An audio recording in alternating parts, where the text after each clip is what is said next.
Yes, I actually had a little errand to run this morning, so I did run a little late. Thank you very much for attending. I welcome all my new people. I welcome my who's been with us for a while. Just to note that on the bottom of your agenda, I need to adjust the dates where the PAC meetings are actually alternate with PIC. So the next PAC meeting will be April 6th. The next and last PIC meeting for the year will be May. And then the last PAC for the year will be June.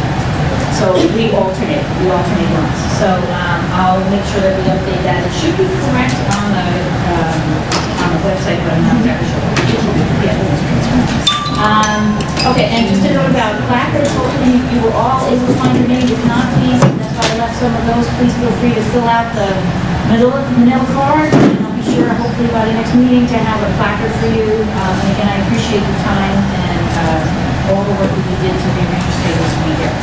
So let's get started with Dr. Young.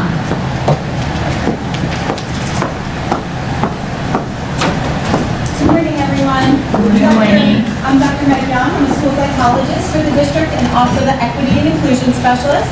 So I'm just going to talk a little bit today about the social emotional learning and mental health supports that we have in the district currently.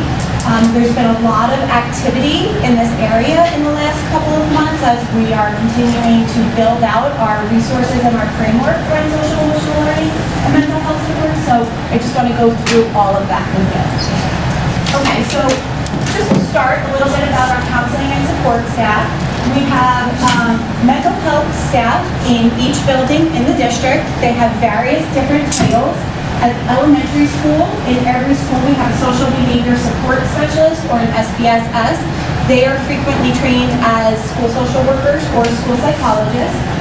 At the secondary level, we have a student assistance counselor in each building. Again, frequently have training as an LPC or a school social worker. The secondary schools also all have guidance counselors, and all of the schools have a school psychologist or a school social worker who is either building-based, meaning they work in that building full-time, or they travel to that building as needed. The district employs roughly around 60 to 65 of these mental health professionals throughout our school system. So when we talk about student social emotional well-being, we're really talking about two kind of separate areas, although there is some overlap. But frequently people use some of these terms interchangeably, and I just want to talk a little bit about some of these distinct differences in these areas. So social emotional learning is really a framework around skill competencies. There's 5 generally accepted skill competencies that were developed by the Collaborative for Academic and Social Emotional Learning, which is the CASEL model. They are self-awareness, self-management, social awareness, relationship skills, and healthy decision-making. And the idea behind social emotional learning is that there are actual skills in all of these areas that can be taught to children and adults to enhance their overall well-being. So we do have many social emotional learning programs running in the district. We also encourage our teachers at all times to embed social emotional learning in their classrooms, and many teachers are doing this in various ways. Alternatively, when we talk about mental health, we're really talking about a continuum of functioning, and naturally people fall in all different places along that continuum. When we start to talk about students or people who are running into a mental health problem, we're really talking about that there's usually something occurring that's causing a decrease in functioning from their normal state of functioning. Usually this is happening over an extended period of time, and usually it's interfering with what we would call like activities of daily living. So for a lot of students, it starts to interfere with their education or some aspect of their education. So some of the things we're doing in our school, and this is just a very small set of examples of some of the social emotional learning things that we're doing in our schools. In our elementary schools and some of our middle schools, we're running responsive classroom. 9th grade seminar is a new class this year that is required for all 9th graders. It is built specifically on the CASEL framework of social emotional learning, so all 9th graders are now required to take that. High School South has a No Place for Hate designation, which is a program they're running. Mind Your Mind, Choose to Be Nice, and Zones of Regulation are all programs that run in different elementary schools. Air dogs, which we have therapy dogs in all of our buildings now, and then Restorative Practices, which is an initiative the district has been really working on building out this year. We're trying to move to the idea of taking all of these resources and looking at them in a tiered framework model. And some of the value in that is helping our staff determine what resources are appropriate for what students at what point in time. And that's a really important distinction for staff to be cognizant of, because not every intervention is appropriate for every problem. Not every intervention is going to work for every student. So we want to start to think about the resources that we have, the interventions that we have available, and when they're appropriate for different students or different situations. So if we look at a tier 1, which is kind of generally considered a universal support, so these would be supports that are generally available to all students. We look at SEL opportunities, both school and classroom-wide, school-based prevention and awareness programs. So these are programs that generally your SBSSs and your SACs run around, it could be around bullying prevention, alcohol and drug awareness, suicide prevention. So those are generally available to all students. And then all of the activities that we're doing to try and build more inclusive, equitable, and trauma-informed environments for all of our students. When we get into tier 2 and tier 3 supports, these are more targeted supports or more intensive supports, and generally they are for situations where there's an identified problem. So something is happening either for a specific student or a small group of students, and we really want to target that intervention specifically to address the problem. So these could be things like school-based counseling with one of our on-site mental health professionals. It could be a referral to an agency or a provider outside of the school district, or something like YMCA counseling, or our ESS services, which are starting to expand throughout the district, and of course referrals to community providers. In terms of our mental health supports, we also have more acute supports and resources, but those are very situation specific. So those are our process and procedures around a threat assessment when a student is displaying some really high risk behavior or statements, and then our traumatic event response when there is a potentially traumatic event in the district. We have a team of mental health professionals who responds to support students and staff in those events. What we found during the pandemic was that pathways to access was really, really important. So a lot of people knew some of the supports that were available, but didn't necessarily know how to access those supports. And I think this is a really important thing for parents to be aware of, is how to access these different supports. So the universal supports, these aren't things that you should ever have to ask anyone to access. These are things that should just be available in your child's classroom or in their school. So they're either part of the daily operations of the day, or they're part of their classroom experience, or students just generally know that their guidance counselor is available. They know where the guidance office is. They can just go to the guidance office if they need to. Tier 2 and Tier 3 supports are, like I said earlier, they're really for students who are identified as having a specific need. And generally, those can be accessed either at the elementary level, you can talk directly to the classroom teacher, or you can go to your building SBS or administrator. At the secondary level, a lot of times parents will go through the guidance counselor or the SACs to access supports. And then those acute supports, really quickly, I just said, are those are really internally triggered by the very specific events. Then we also have in the district a mental health board that has been meeting for about 5 or 6 years. This is a voluntary board of all the mental health professionals who work in the district. Last year, we also invited administrators to start joining our meetings. We meet usually around 4 times a year just to discuss different things that we see happening throughout the district in terms of social emotional learning and mental health, where we can maybe make suggestions to administration for improvement. It's proved to be a really helpful kind of think tank. The addition of administrators last year really helped bring it to the next level. And last year we focused on restorative practices, which we were able to really kind of move the needle in terms of getting that initiative working this year. And we talked a lot about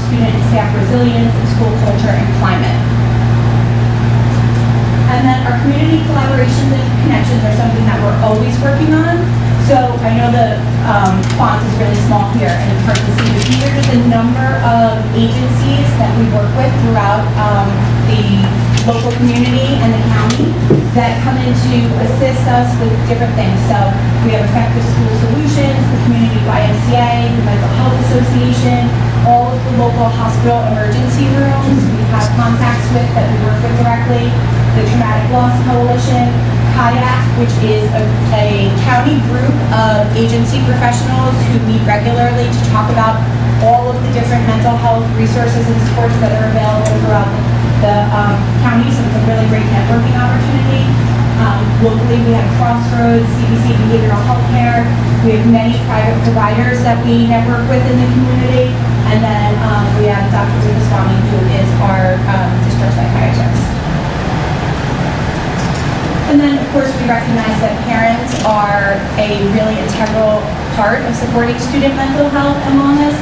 So we do try and be cognizant of different supports and resources that we can develop for parents to access.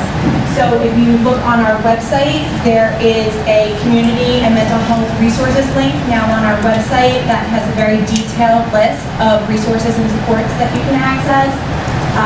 We got a space in the weekly newsletter, so we're trying to push resources out to parents in real time.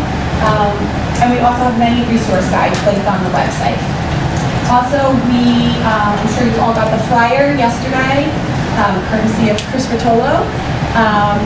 We are starting a parenting series with ESS. The first presentation will be coming up on March 23rd on the Nurture Part approach.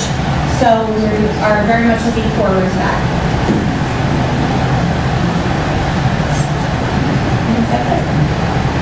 Any questions? The parenting series, is that going to be posted online afterwards or live streamed? Yes, so it's happening live in person. It's also being live streamed and recorded. So all the options will be available. Can I ask a question? This is, I did get my brain around it because last week I had a phone call from a parent in tears talking about how isolated her child feels in school and has no friends. I mean, to me, the emotional well-being of our children, a huge part of it is having friends and having relationships. And I'm trying to get my arms around how some of these kids get the social skills and support to be able to garner those friends. I mean, they can sit at a table in a lunchroom, but if nobody's talking to them, that's not doing much. And it's one of the things that I felt, through this district, there are a lot of good pockets of things happening from social skills and that, some people have. But since the Rutgers program has gone away, we don't seem to have, a program, a database research, program that can be used across the district to help these kids. And there's so many questions about it. And I'm trying to fit it in to, it should be in that category of where you don't have to ask for it, that everybody kind of gets, that tier 1. And I'm kind of at a loss. I mean, it seems like unless somebody volunteers or there's, that it's very specific per the school you run into. Like what's happening at Thompson might not be happening at Florida. What's happening, it's just something that I might not be being clear, but I guess So are you talking about like structured social skills instruction, or are you talking about like in vivo social skills facilitation, or both? Well, I mean, I guess it can be both. I don't know what the latter was, to be honest. Like an adult who's skilled in facilitating, helping children learn how to interact in a real setting. Now, yes, I know that can happen one-off, and that's what this parent, I recommend, should go up through the case, and all of those steps to help facilitate that conversation. But I'm really talking about the former. Just how do we get, our kids have been either hybrid, they're on their Chromebooks all day. I look at summer programs, we're doing esports, which is more computers. Why not a social program for summer? Why not, that was very successful in the past.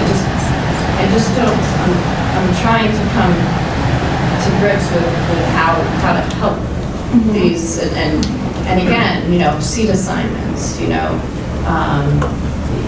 circle of friends that was in South, they can't do it during the day. They sit and they eat lunch on their set table because they have to have seat assignments. And so, I really feel like we need to,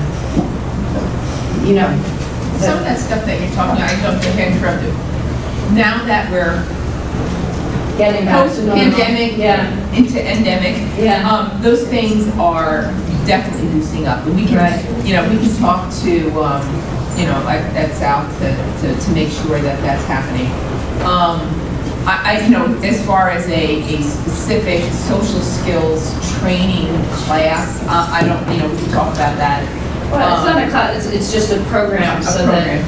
that if somebody's sitting at Nut Swamp, when I think when my daughter was there was something called Buddy. life, but there was a specific name to the class. It was like skill streaming or life streaming, or there was some, when you looked it up, it was a research base that Well, specific, yeah. they were using at that point in time. But, I don't know if that exists. I mean, we had Rutgers where you remember that. We spent tons of money trying to push down those skills The Watson to social skills program. do you remember the name of that? Yeah, but they came in for years and they were trying to push down to the SBS or to the psychologist so that those skills could be pushed out to the schools. And to your point, Vera, the pandemic has really... Yeah, I agree. Has really, and we're noticing it more and more, we're trying to bring everything back.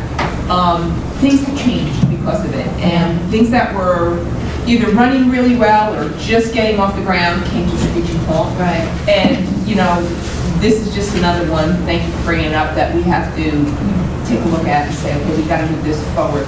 And just one more point though, but when you're talking about in the summer, like the gaming, and the kids are only on Chromebooks. Our classrooms, even with the masks, our classrooms, whether it was the gaming, during the summer or kids on Chromebooks during the day, they are not on Chromebooks all day. They are very social places, especially at the elementary and middle level, at the high school level too. I mean, they tend to get more deeply, like working more continuously on their Chromebook for a period of time. But there's plenty of opportunity for socialization in the classroom. And now with masks off, I think that's going to take off even more because it's harder to socialize. And I don't want to take away from anything you're doing here because I think this is great. We need this. Yes. I'm not saying we don't need to do more. And I just will say that social skills can be incredibly challenging just because it's so highly nuanced and individualized, especially as students get older. Like sometimes you might see a situation and say, okay, we need some social skills work there, but you have two teenagers who are like, don't talk to me. I know how to socialize, right? So you can get into where you really need to be very, very intentional in the way you're working. So it can be hard to program large scale, but it's definitely something that, is worth At the younger reflecting grades, on I and think thinking about. it's easier to do without being individualized as much. But like you said, the older they get, the more difficult it becomes. But it doesn't mean that we can't look into it and see what we can do. I just wanted to mention too, I do think that so there is a lot of socialization in the classroom. It's very structured because you're learning and you're being told, like, you're in this research group, you're in this book club, this is your reading partner. It's wonderful how it is. But there's those periods at lunchtime and at recess, directly after school. Those are the times when some of those kids have to authentically socialize without the support of a teacher. And those are the moments when they're left alone. And, I'm seeing that issue as well and hearing about it. And I just wonder if there's more we can do in those more authentic, unplanned, situations. It's Like saying we'll the beer, like all we'll of talk this about it with is- our administrative team. See if they come up with some of the ideas. Because that's, where it would be implemented from that standpoint. Of course, that would be involved, but, yeah. Any more Just questions? being a kid today. Yeah. It really is. I was gonna ask, what, in the normal process at school, what happens if in an elementary or middle school, and a teacher sees a student, sitting alone or by themselves? Like, is there any kind of like, oh, let's take these, is there a lunch bunch thing, or is that by school? So I would say most, I mean, I don't have it off the top of my head, but I would say most of the SBSSs probably run some type of a lunch bunch or social skills group or facilitate some type of situation where they would have identified students where they can meet with and help build those skills. Or sometimes the students have the skills, it's a matter of getting them to perform the skills, right? So they know how to socialize, but for whatever reason, in certain environments, maybe they clam up a little bit. So I'm sure administrators and teachers, they all, none of us wants to see a student sitting alone at a lunch table or sitting alone, on the playground. Nobody wants to see that. So there are definitely different things that people do to try and encourage socialization. Sometimes it takes a really long time to get students to click or to get groups of students to click. If I could give just give a personal. So my daughter has some sensory with noises. So cafeteria can be very loud. So once the weather went bad and she had to go in the cafeteria, it's very difficult for her to, get in there on her own. So in the classroom, just, what you were saying, the kids are wonderful, they're working together, it's a nice, but then when she has to go into that cafeteria, so I discovered she was sitting at a table by herself, by the door, kind of away from the noise, eating by herself, which for the support staff that was supporting her, that was actually a success because she went in the cafeteria. For me, it was heartbreaking, right? So what did we do? We talked to each other, and quite honestly, I went to parents of friends of hers, and I said, could somebody just, the kids are and what I found is that the kids would go over and, they'd take turns or whatever and sit with her, which was nice. And now she has the thing, she goes in and she eats quickly by herself, and then she goes and sits with friends. She still prefers to, but again, if I didn't know, but so it's different. As a parent, you feel heartbroken, and they're like, she went in, it's a success, and then the idea was to kind of, so the kids, quite honestly, are the best. They are. Pure and, I were like that. You saying that just made me think how many kids who don't even communicate well with their parents are sitting alone at lunch, not saying anything, and then you get to high school, and now we're at the point where they don't want you to talk to them at all. Yet they went all through and didn't say I never sat with any and high school, you don't get that lunch table set in the beginning. Right, so how many did we miss and then catch later and it was a problem all along, but because they never said anything and, just that's a good point. I really do think that the administrators and the SBSSs look for that type of thing. Like in Vera's daughter's case, they thought it was a success, and it was just a step along the way. If they had seen a student just sitting there every day by themselves, they would have acted upon that.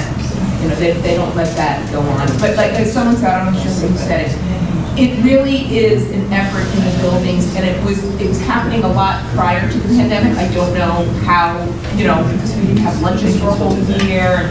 I think it might have fallen off, but there was a big push for, it's almost like in bullying with the upstander, like the other students saying, listen, if you see the buddy bench, if you see somebody sitting on the buddy bench, if you see somebody, really empowering the other students to help students who are just less socially involved. So that's, But the interesting thing is I was initially told they couldn't ask ask other students to give up their lunch or their friends No, to you go sit with you her. don't do And it. that's You why do it. I went to the parents and said, you know, if they see her, could you? And that's what broke it. You create a culture in the school Right. that makes that the norm. Habit. Yes, rather than the exception. And You know? maybe you don't do it right in that moment, like Mrs. Walker is speaking to. You create a culture where maybe there's conversations at other times where we talk about, hey, let's all look around the lunchroom. And if we see someone alone, maybe we, make an effort to go sit with them or socialize with them. But in that moment, you don't go over and say, hey, could you move over here? Right. Because that can be Awkward. yeah, right. So there's definitely ways to do this, and I do agree that, having stood in a lunchroom for over a decade, I think that most of the staff in the lunchrooms are paying attention to those types of things and looking. As students get older, like I said, there's sometimes more nuance to why a situation is happening, so sometimes it's not even always a great move to go approach it right away, because maybe you need to talk to some people and find out more about what's happening. Sorry, no, it's all the time. But one thing that I was just thinking about is, like, you were saying, like, kids don't want to be talked to, or they don't want to be singled out, like, I don't have a problem, like, or, roping a kid into helping that might not want to give up their lunch spot. What about, like, approaching it where it's like a program for, gifted and talented students in the elementary level and National Honor Society members at the high school level, and it's almost like the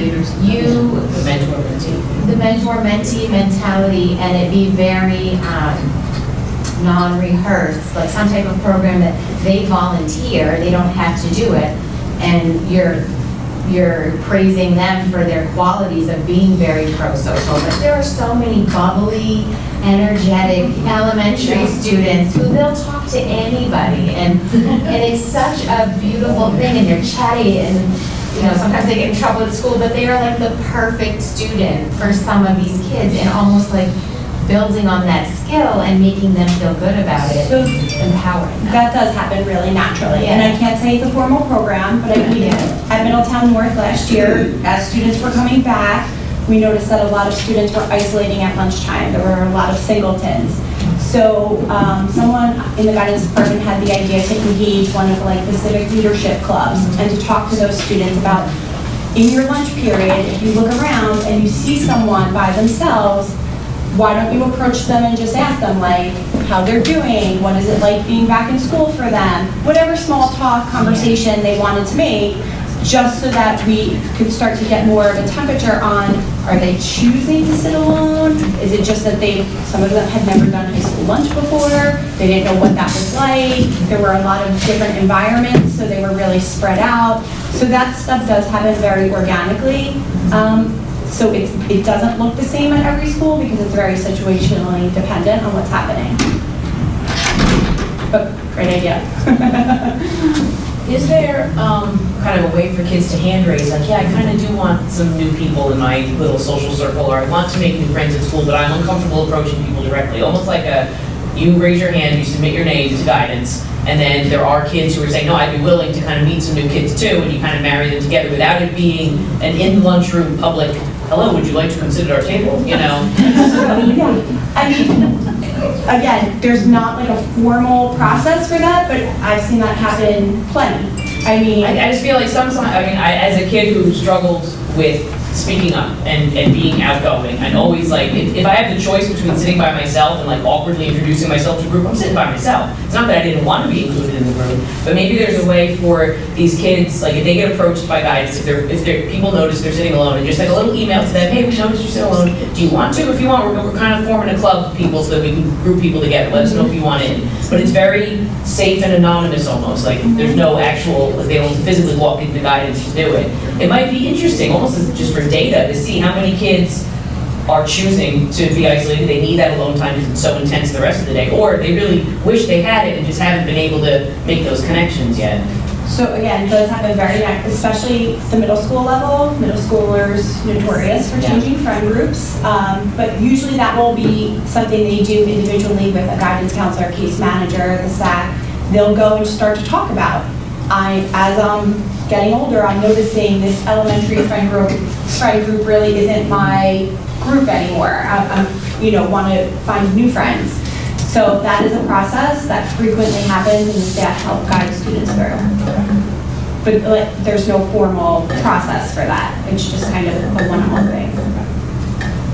Just last thing, just taking a while, but I just like that idea of a group, like a peer group, kind of initiating something like a club like that. So just for example, my daughter, she's in Bayshore and she's in student council and she's trying to do National Honor Society, so she's doing peer tutoring, which, yeah, that's nice that you're gonna tutor and help out academically, but she tells me that nobody shows up for peer tutoring, so she goes and wants to help, but there's nobody to help. So I feel like that group, especially like a student council, would be just a nice place to form like a social lunch, kind of like what Rachel was saying, where you're kind of pairing kids together who, if you're that kid who's quiet at the table, like you're not walking into the guidance counselor and being like, hey, I need help at lunch. So I don't know, like inviting them to something social without telling them you're trying to fix their problems. I would encourage her to bring it up at student council with the advisor. Yeah. That I've been a club advisor and students have brought stuff up like that. Like, we want to try this thing. Can we try it? And sometimes there's some legwork that has to be done to work it out. But when it's student initiated, a lot of times it can have more momentum than when adults come in and say, we think as a club you should do this. So if you can encourage her to bring it up to her advisor, I think that might be really powerful. And then just on a separate note, all of the training and the information that's Middletown specific, we have a lot of coaches that are outside the district. We have coaches that are hired by boosters, clubs, and things like that. I would hope that somehow they are aware of the resources. You mean as coaches well. like sports coaches? Yes, sorry. Well, there's training that they have to do. Every season we Yeah. provide training. It is based on harassment, intimidation, bullying, but we do discuss some of these issues. But to your point, we could do a better job of, sharing our resources with, because our tentacles are really kind of, like to your point, in a lot of different directions, and we do work with a lot of different partners, so we can do probably a better job. And they have Like Mrs. Walker impact stated. on the kids. Yeah, and I think we're all trying to refocus our efforts right now. I think that we're all trying to, deal with normalcy again, and then I think that we're going to have a real focus on expanding our services and trying to get everybody in the same consistent page. It's going to take a few months. We're going to get we're working on it now, and hopefully September, full force. It's optimistic. Yeah. All right. Any more? Thank so you. much, Dr. Thank you. Thank you. Thank you very much.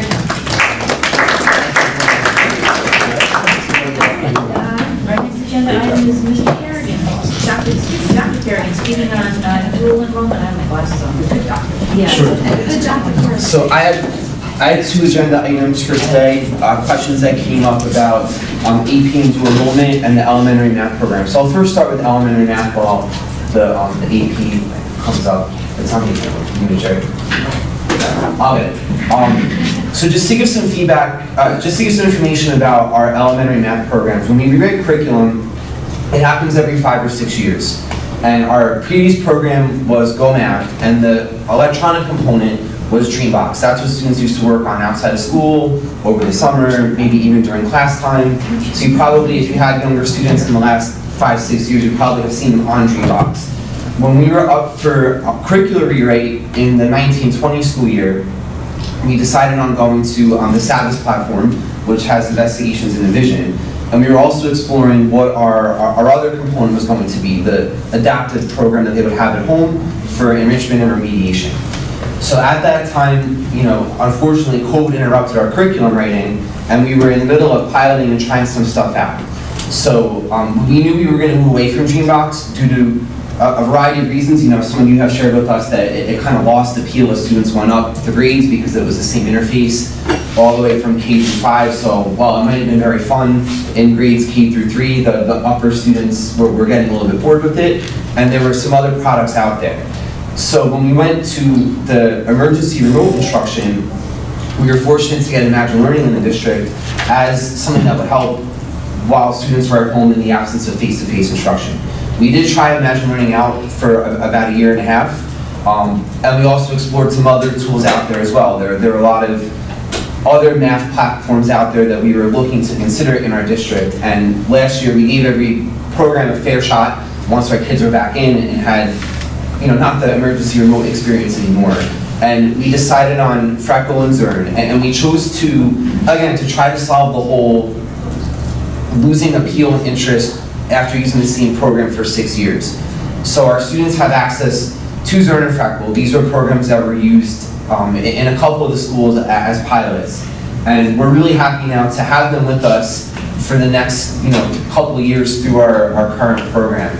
I spoke with a teacher yesterday actually at New Monmouth School after her observation about how it's going in 4th grade with Freckle, and she loves it. She had told me in the school district she came from, they had a free version, and now with the paid version that we have, there's just so much that the program offers to both teachers, students, and parents that she feels that kids are begging to go on it. They want to do that as part of their centers during class.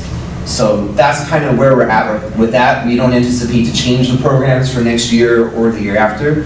So we're hoping it'll be a good fit, and we always welcome feedback. So we can work with our sales reps and all that to make anything happen. So please feel free to pass on any questions that you might have. But I did want to apologize for what appeared to be a change of programs in the last 2 years. We were at the end of our cycle, and then we were home, so we had to work with that in the immediacy. But now we're moving toward 2 programs that we'll be keeping for the foreseeable future. Okay, the second question that came up was, what are the AP and dual enrollment opportunities available in our district, and how do the courses differ, and how are they the same? So I made a couple quick slides just to go over what they are and what our offerings are. So basically, they're both advanced offerings. Dual enrollment is more of a guaranteed option. Students can take college-type classes on our campus, and if they pay for the credit, as long as they sit through the class, the whole way through and take the midterm and the final, or second and fourth quarterly, whatever you want to call them, they will get the corresponding college credit through the institution, and then that is transferable at that institution or even others. It may transfer in for an elective course or something like that. Advanced, just go back one second. AP courses are also college level courses. They're very challenging. We underwent a process in the last couple of years to remove some of the prerequisites so that we can allow everybody to take advanced placement. We did want to have our students have access to the highest quality curriculum that we offer. The syllabus for an AP course is set by the College Board. So unlike a dual enrollment class where you're using Brookdale syllabus or Seton Hall syllabus, the advanced placement course uses the College Board syllabus, which is made in conjunction with university instructors and high school instructors as well. But it's very set and rigid, and everything on it is on the assessment that the students will take in May. And provided they sit for the assessment and earn a 3, 4, or 5, that would give them the college credit. So that's where there's a little bit less of a guarantee. When you take a dual enrollment course, when you sign up for it and pay for the credit, that's a guarantee, as long as you obviously pass the course. But for the AP course, you can have an A all year, you still need to sit and pass the test in May to get the credit. So that's where there's a little bit of a gamble. But colleges recognize these assessments. They'll award credit for a 3, 4, or 5. Some of the more competitive schools want the 4 or the 5. Some will take the 3. So that's something you have to look into, based on the college that your student wants to go to.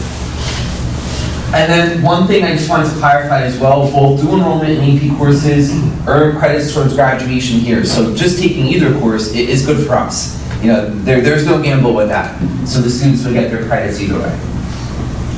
We have a variety of dual enrollment opportunities that you may or may not be aware of. These are all listed here through a variety of institutions. With Brookdale, it depends on, it wasn't Brookdale, it was Seton Hall. But Brookdale, we have a variety of business and English courses. We have on-site dual enrollment where students can go to Brookdale half a day and then our campus the other half. Fairleigh Dickinson has 2. The Tomorrow's Teachers course is credited through Rider University. Seton Hall has this project acceleration that offers college credit also for a variety of courses listed here. I know we're working on multivariable calculus right now, but there's a whole bunch. And some of it depends on teacher certification. So some courses only get the dual enrollment in one school over the other, depending on the teacher's background and advanced degrees in that area. And one example would be music theory at High School North. That's a dual enrollment eligible course based on teacher cert. And then at Kean University, we have on the Holocaust, Genocide, and Modern Humanity Honors course. That gets credit through their Holocaust program, which is fantastic. That's a good question. Sure. I know I had asked this last year. Do you think at some point the game design will be at South, the intro video game design class? I'll have to check the enrollment numbers for that course, but it's generally based on enrollment. That would definitely be a huge, Yeah. there seems to be a STEM population at South, I know that would be a possibility. Yeah, I'll check our scheduling numbers and see. Yes. Very new to all of this, I just want to make sure I understand. If a kid takes a dual enrollment class as a South student, the teacher is a South, like a Middletown employee who Correct. teaches it according to the... Correct. Okay, got it. So- So we're not remotely... Nope. Okay. No, so when we go through this process, the universities will ask, does the teacher have a master's in Okay. the content area or a master's in a certain area? And as long as they do, then they're eligible to teach the dual enrollment course. That's awesome. And there's no extra cost for some of them, or all of the dual enrollment classes that are offered, you have to pay the parent school in order for it to count? Yeah, and the per credit rate, I believe, is a lot lower than if they actually went on Then you're campus and right. took it. So if you strategize correctly, you can really shave off a semester or two Okay. and get the credit while in high school in a more supportive environment. Okay, cool, thank you. Yeah, it's really interesting. I wish I had this back then. All those years ago. Advanced placement opportunities, we have a great variety of AP courses as well. I know the College Board is also putting out some new courses in the next couple of years. I know some in the history area in particular, but we offer all of these courses in our high schools. So, no shortage of math, science, English, social studies, world language, you name it. We have it offered in our schools. And then I just wanted to give you the guidance assistant principal's email addresses if you wanted to reach out to them with any specifics about scheduling or the availability of the course in high school or anything like that. Tyra and Steve are fantastic. They'd be happy to help with any specific things related to the building. Yes? Who sets the prerequisites for advanced placement? For example, there are no core sophomore classes available as AP. So, they have to take U.S. history, maybe honors U.S. history as opposed to A-push. Like, if you have a very smart student, why can't they just go into A-push? Right, well, we have relaxed a lot of the prerequisites going into AP courses to allow a broader scope of students to take them. With some courses like the A-push course, that covers US 1 and 2 with a greater focus on 2. So that's reserved for junior year. A student really wouldn't be able to take it in their sophomore year unless they took the US 1 course, and like you said, did very well in it, and are interested in a deeper level of writing and analysis and a volume of facts to study. But yeah, they'd be able to take that. For world language, that's also more culminating. Students have to sit and take level 1, level 2. They have to get to that level before they can take it. So there's not like a great prerequisite per se, but you have to take what comes before it to get there. Same in math. Like with AP Calculus, you have to go take the Algebra 2, the pre-calc, and then go to AP.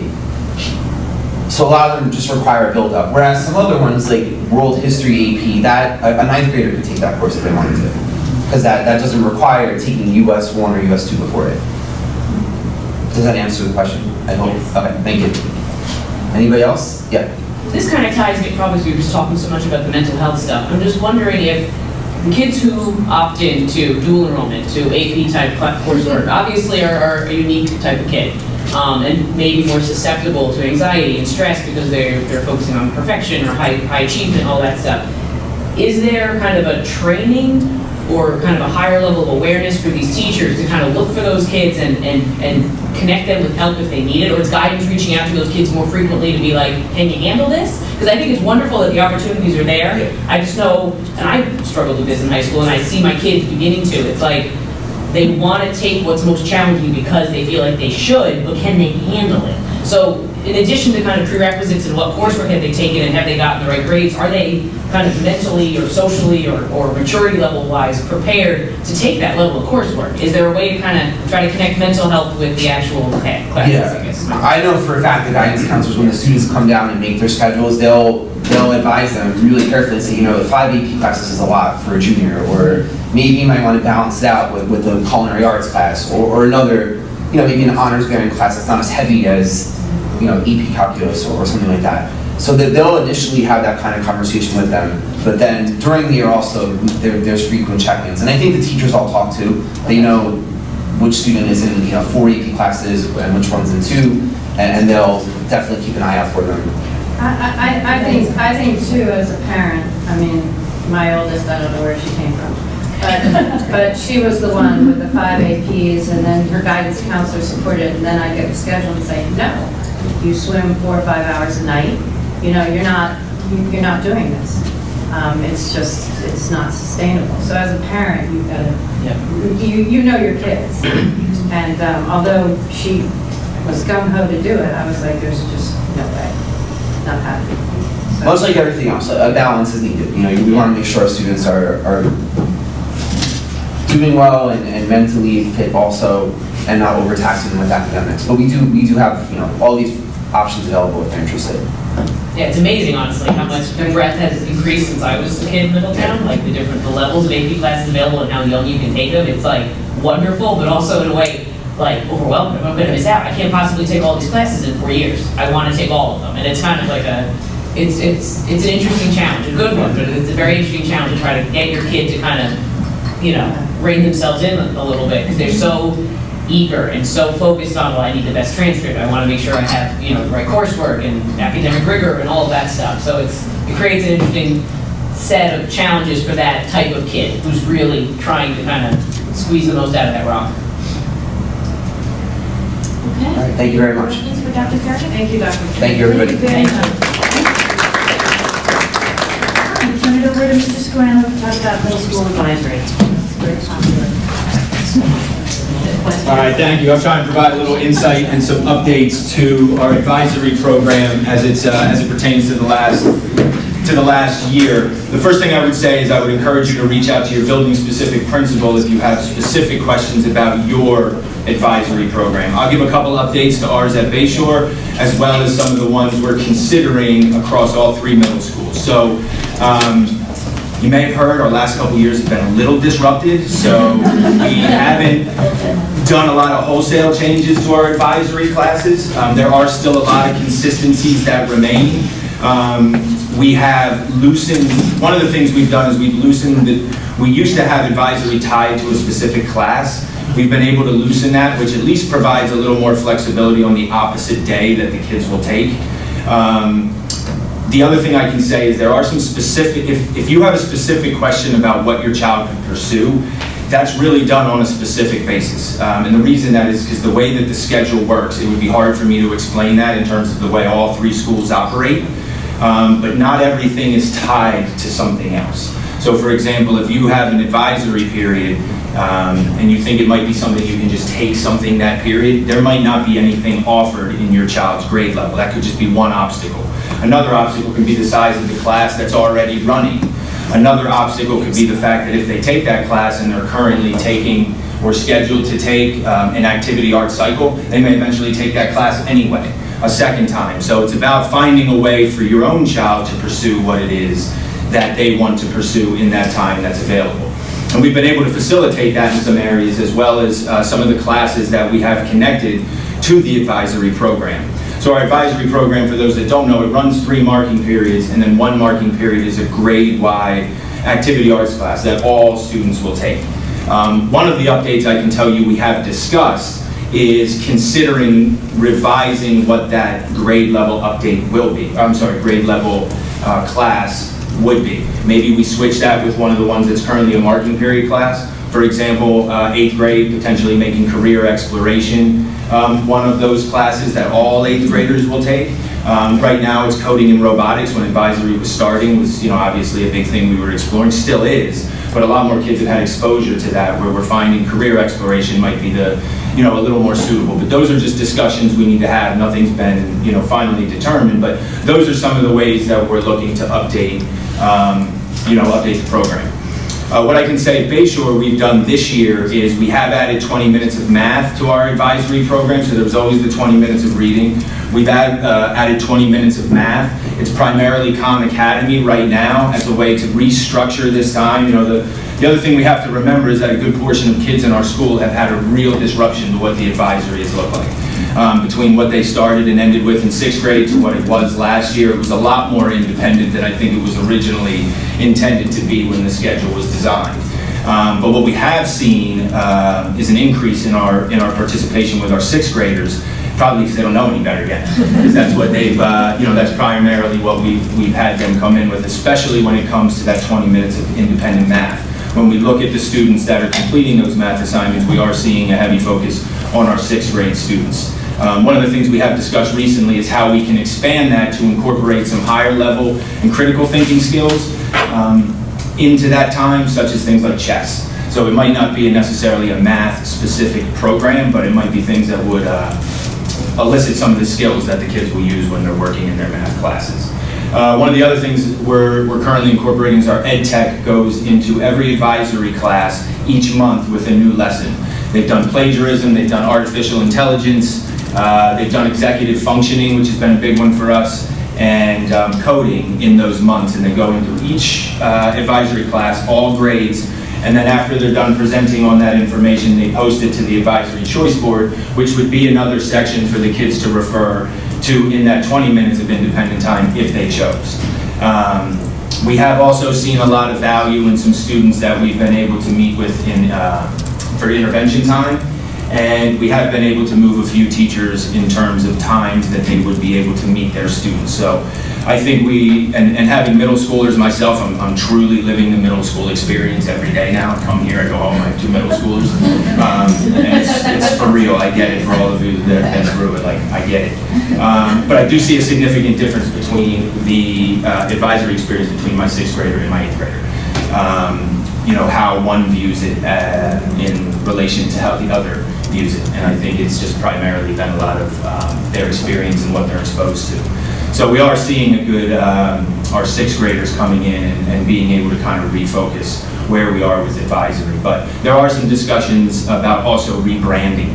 I think that might be something we need to look at. We call it an advisory, and there is an element of advisement, but that may not be true for all students that are there. So possibly just rebranding that, now that we'll have some time hopefully to kind of focus on those things, is something else that we've discussed. So I think the updates that we mostly have, the ones I said are Bayshore specific. I would encourage you to reach out to your building principals if there's anything specific that they had, but those are some of the updates we are considering discussing right now, but we haven't really made any wholesale changes to the program right now. So can I answer a couple questions? I think you had one? I do, and I'm sorry, my son's at the elementary level. Sure. What is an advisory period? Is it an elective? So it's not an elective because all students will have it. Yeah. So when students come in, and I don't know what grade your child is, but they'll four, so next year they'll be a little more schooled to this, but they'll come in choosing one of 2 things. Really, you're either deciding if you want to take a music or if you want to take an activity arts. If you decide to take a music, it's going to be either band or chorus, and then that's the next choice you're making. Or you'll go through one of our activity arts cycles. Okay. Outside of that, every student will also have a physical education class and an advisory period built into their schedule. So that advisory is really, the way it was designed, was a lot of independent time for the students, as well as time to pursue individual passions and projects. As we were starting to gain some momentum with that, obviously we've had some things that have gotten in the way. The kids have been given a little more independent time than I think was originally intended. But now that we're trying to get back to that, is to try and structure that program a little bit. It would be hard for me to say one thing that it is, because a lot of kids use it for a lot of different things. But it is an opportunity for students to visit other teachers that they might have if they need extra help. We found it to be incredibly helpful with our students that need to make up assessments and assignments, particularly over the last few months if they were out. In the beginning of the year, we saw a lot more student absences, so that period became particularly helpful for students to be able to make up, which again wasn't the intended part originally, but that's been a sort of a positive byproduct for us, in that they've been able to use that time in school with their teachers to make up important assignments and tests. As they get older into 8th grade, they would lose, if they pursue certain honors courses, they may not take the advisory course, but it is something that they would have 3 out of their 4 marking periods, at least in 6th and 7th. Okay. All right. I mean, and just real quick, it's a great opportunity for kids that require like occupational therapy or physical therapy or speech, so that they're not pulled out of core classes. They can use advisory time. And there are a lot of related services that that happen at that time. But I was going to say, it's kind of shocked me that with my carpool, that advisory seems to be the least favorite class. And I think you're right. I have an 8th grader, and your son as well. And I think in 6th grade, there was a bit more social component before the world changed. And that, you know, and in some of the advisory classes, they're like, we're not allowed to talk, we're not allowed, like there's an attempt to kind of lock them down and, you know, things like that. Right. So I don't know if there's an allowance for a little bit of group work or socialization, or, I mean, lunch is only 20 minutes. Well, we do see that, and that's a good point. I think, you know, the way advisory is structured, with it being a teacher duty, is a lot of it is It's unique to the teacher particular, specific, you know, it would be yeah. like your, you know, any class that you would have, where that experience can a lot be, you know, specific to that teacher. Yeah. So I would agree with that part. Yeah. Yeah, that is one component that we do see, that it's different, and those that will require the kids to do 20 minutes of math versus not, you know, that's where we see a lot, you know, of that. So that is a valid concern. My question is on the math. I have a 6th grader, she was in 6th grade last year, so she saw the whole, she used the advisory to do what she needed to do, homework, whatever. And now, in the class she's in, she was like, they just said I have to do 20 minutes of this math thing. And she doesn't need the extra math. She's like, it's too easy.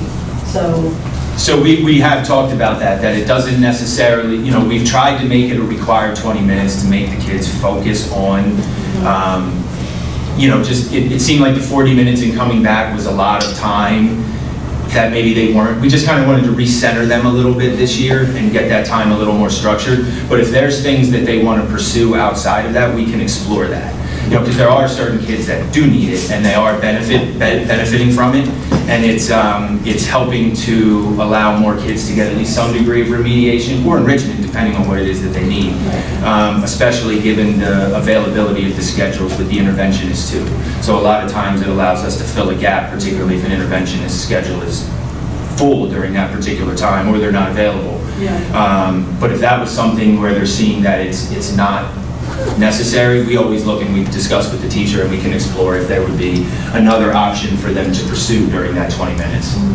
So it's something we wanted to put in to structure the time, but, you know, certain kids. Right, like she doesn't need it. And then that would be, and we've had a similar discussion with some students that are in, you know, 6th grade study skills class. You know, they've mastered a lot of the skills that we're, you know, teaching in there, or have shown that, you know, it's not always, and then we're able to allow a little more flexibility in that class with the teacher. You know, we talk to the teacher and see if there's a little more independent time, particularly for passion projects, if they'd like to pursue that. And we've done that this year. We've seen that a lot in 6th grade also. I think a lot of it is like her just going, I said, well, why don't you say something? Like, if you don't need to sit there for 20 minutes, if you want to do something, then can't you just ask? Yeah, we could definitely explore that and see what that would look like. You know, the reading was a little more required because of the way our schedule was structured when we revised it.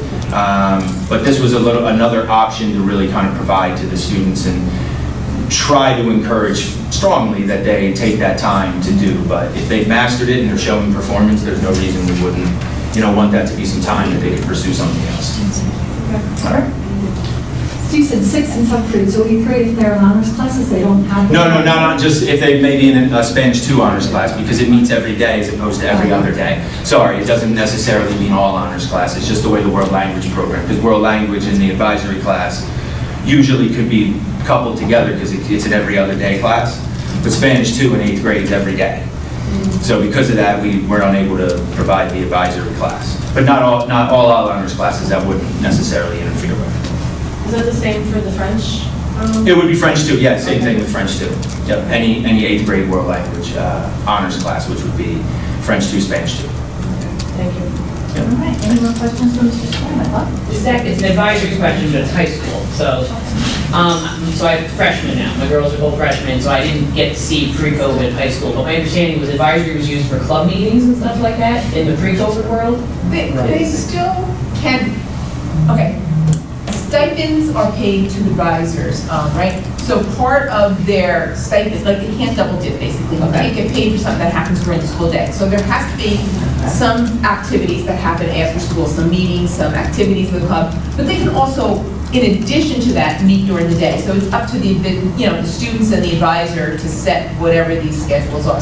But it can't just be every meeting is, during an advisory time. There has to be after school activities going on. And advisory, at the high school, advisory was really individualized. Freshmen and sophomores would have an advisory room that they went to. Yeah. Juniors and seniors did not. So they really elected to use that time as they felt best. And some kids used that time to kind of just decompress and sit down and really just get away from the academic world for a minute. Yeah. And that was really useful. When I was there, and I think Mr. Kirkpatrick would agree, that was really useful for a lot of our students to be able to have that time. But they can do that. They can go to clubs. We used to have office hours for teachers where the teachers can go see, the students can go see any teacher that they like. Okay. And I know COVID changed things for like quarantine reasons and close contact things, so I know that this year's experience is not normal. It's not. So next year, assuming we all stay kind of on the track, during a typical high school advisory experience, it would be largely self-directed. Is it still freshman and sophomore only having room? I know my girls go to an advisory class. At this point, it is, yeah. We started the year with everyone in, so it was contact tracing, Yeah. trying to know where everybody was.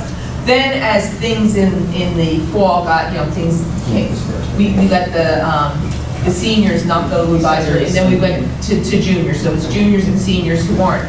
But because we already scheduled it that way, there was a hard time setting up other things, like the teacher's office hours. We couldn't do that because there were so many teachers that were it's just because we started the schedule one way. Yeah. To change it, we couldn't do it. Next year, we'll go back to how we had done it in the past. And if I think it worked really well. We're really only freshmen. Yeah, if I recall correctly, it was just freshmen. Yeah, it's just freshmen. Yeah. So now I feel like things are a little bit more normal with advisory, so they can they get extra help through? Oh, yeah, they can get a pass and go to a teacher, if that teacher's available. So that teacher can say, listen, I'm available, I don't have an advisor, or I do have an advisory certificate, come on in, I'll help you all, you come into my class where advisory is, and they'll get a pass and they'll be able to go. That availability is contingent, the teacher has a 2-week period. Right. And then the other 26 minutes is their lunch. So sometimes teachers will be used to say, bring your lunch, we'll sit here together. Yeah. So we'll work on that. But it's availability. Yeah. Any other questions? Thank you, Mr. Sobrano. Thank you very much. All right, we'll turn it over to Vera for diverse learners up. So MTF was the element with the administrative team on February 9th. We spoke about a lot of things, but I just wanted to highlight an update on inclusion. As many of you are aware, the district is the only district in the state that has 3 inclusion grants, one at Harmony preschool, one at Leonardo. Those 2 are on their 2nd year. And Bayview just received a grant, so they're just beginning in the self-assessment stage. The exciting news was that at Harmony, the first integrated preschool pilot started on February 7th, actually. They took a self-contained classroom of 6 students that had a whole continuum of ability levels and integrated 8 general education students into the class. They turned it into a full-day program to 8:45 to 1:45, and no additional staffing was needed. They started out by holding a meeting with the 6 students that were in the self-contained program who were very excited about having their kids move into an inclusive setting. Actually, they said some of the meetings were quite emotional. And then the district wrote to 28 parents of 4-year-olds, typical 4-year-olds that were in half-day programs, explaining the benefits of the program and asking for interest level. And out of the 28 4-year-olds, 20 wanted to participate and were very enthusiastic. So they selected 8 by lottery. A lot of the planning was done by lead teacher, Mrs. Esposito, and the consultant that is attached to the grant at no cost to the district. So when we spoke, everything seemed to be going very well, and the district was already looking forward into how to continue to integrate these kids who are in preschool further as they go into kindergarten and beyond. They discussed a second integrated preschool program. They need to look at numbers and ratios and consider, and they're considering whether the next pilot teacher should be a gen ed teacher versus the self-contained teacher. Leonardo, that's in their second year, that's a little bit, I think, well, these are my words, a little more complex because they have 2 LLD classrooms, language learning delay. And if you know LLD classrooms, you tend to have, not 10, there's a span of a grade level. So an LLD classroom might be K through 2, and then there might be a second one that's 3 through 5.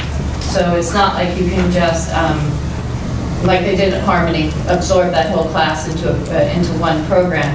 You've got kids that are technically 2nd grade, 5th grade.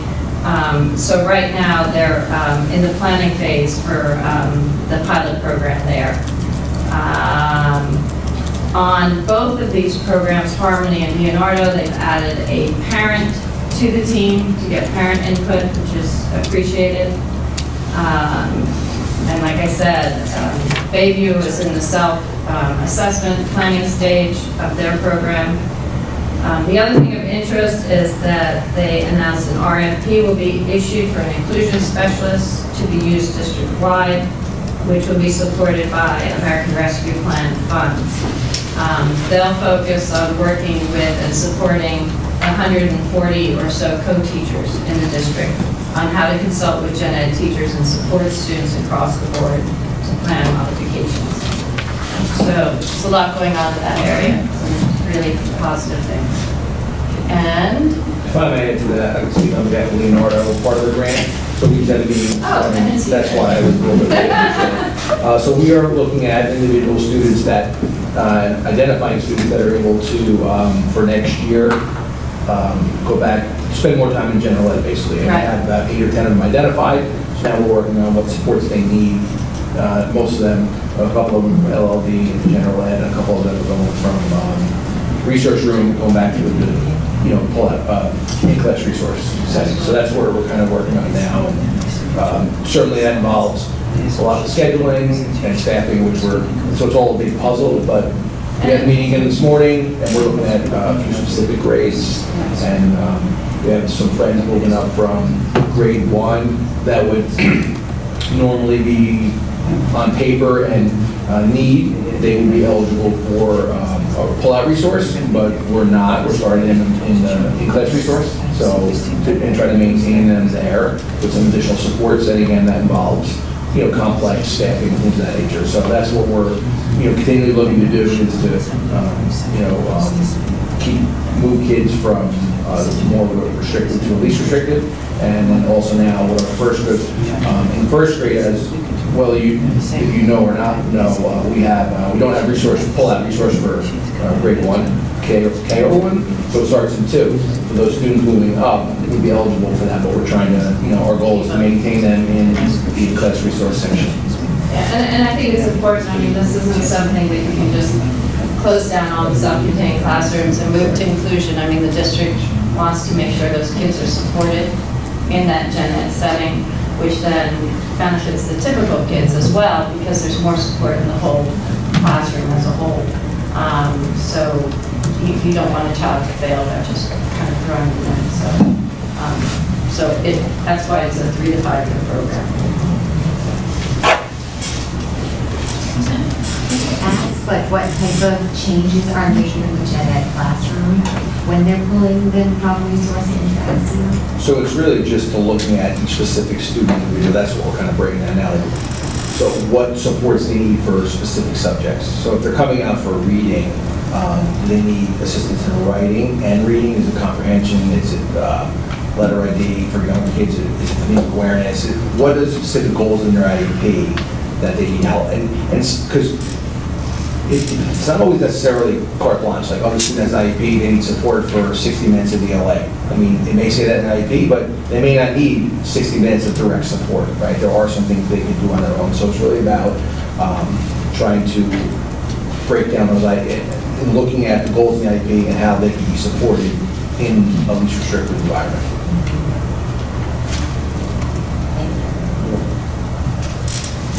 And then the other thing on the agenda, Eric? Yeah, we just wanted to thank everyone for distributing the flyer for our presentation, the big picture rethinking dyslexia. Just to, remind everyone that we're going to be showing the film called The Big Picture Rethinking Dyslexia.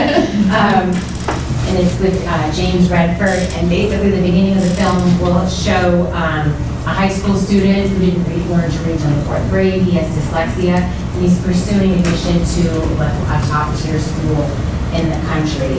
And then talks a lot about his experience, the challenges that he faced.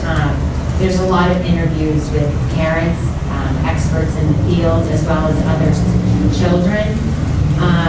And I think it sounds, I've never seen the film personally, but it sounds like there's a lot of reframing dyslexia from being something that you struggle with to something that actually can be a gift. So I think it would be wonderful for our students to also view. I mean, I'm going to bring my kids, mostly because my husband's traveling, but also I think it's very beneficial to them, regardless of their reading ability. And I mean, I think for a student who is struggling with reading, whether they have dyslexia or not, it could be just a wonderful way to be seen and heard. And another exciting thing is we are having 3 virtual panelists that will be there for discussion after the film. One of them was the Middletown High School South student who's now at Quinnipiac, I believe, and she has dyslexia. So I think it would be a And wonderful. she's majoring in journalism. Yeah. That's awesome. Yeah, so I think it'll be a great event. Unfortunately, it is the day after the parent workshop, which also sounds wonderful, but it'll be a week of all the feels for Middletown. So, thank you. Okay. Well, that brings us to the close of the meeting. If there are any other topics or anything else anybody wants to bring up, I have one quick one that I want to bring up. It's a question on the middle school lunch. Why is it so short? And is there a way to fix it? The only reason I bring it up, it's my first time here, but I mean, the kids that I know, outside of mine, the only interaction you get with kids is at that lunch. Everything else is online. I know there's certain requirements of school and everything else, but I feel that there was a minute from every class after it. I don't know if that's addressed here yet or not. Yeah. It's just a common thing. I've also talked about parents, they don't know how short it is. And I brought this up with the parents and go, oh, Like, how long is the lunch? Is it 25 minutes? It's 25 minutes with a 4-minute passing on the front end and a 2-minute passing. Okay, it's like 30 something. well, kind of. sitting. Account for getting your lunch, account for lunch. And again, Bill brought up even the socialization at lunch. The kids sitting there alone. You have your 20 minutes to eat that lunch. You're not going to care about that. Not care. Yeah. You're not going to take time because you're not there seeing that person all the time. It's just, it's really short. I mean, again, it's also 2 years of non-socializing. I mean, I know a lot of kids, the time they do socialize in the field. Yeah. It's just come up and people just, there has to be a way to cure that. Or if you just lost it, you get advisors or something. And you can see, because that's pilot programs. He's in one school, there's 3 minutes here to see if they can affect the kids. What we could do is absolutely, why don't we actually, I had a couple of late adds to the agenda that we weren't able to accommodate, so why don't. That's just something that we can look into. Yeah, There's not an answer to that. Yeah, no, It's just I know, a there might be. suggestion that we could definitely discuss with our. And I understand there's time issues for how much time each class has to have, but it's one of the things. Again, 2 years of not socialization and then. I really want to see them see each other and. students. My kid literally runs from one side of the school to the other. He skips going to the locker because he needs to get in line or he has no time to eat until he's starving. He's upset, sits in the corner. What, I guess 20 minutes? Yeah. It's a combo of things. Being able to eat, being able to socialize, they stand in line, and it's a bunch of things. I haven't heard that before. Yeah, No, no, that's that's why- fine. I have. You get my- My first time here, too. Yeah, that makes sense. Okay, all right. So sorry to be like that. All right, well, thank you very much, everybody. Just a reminder,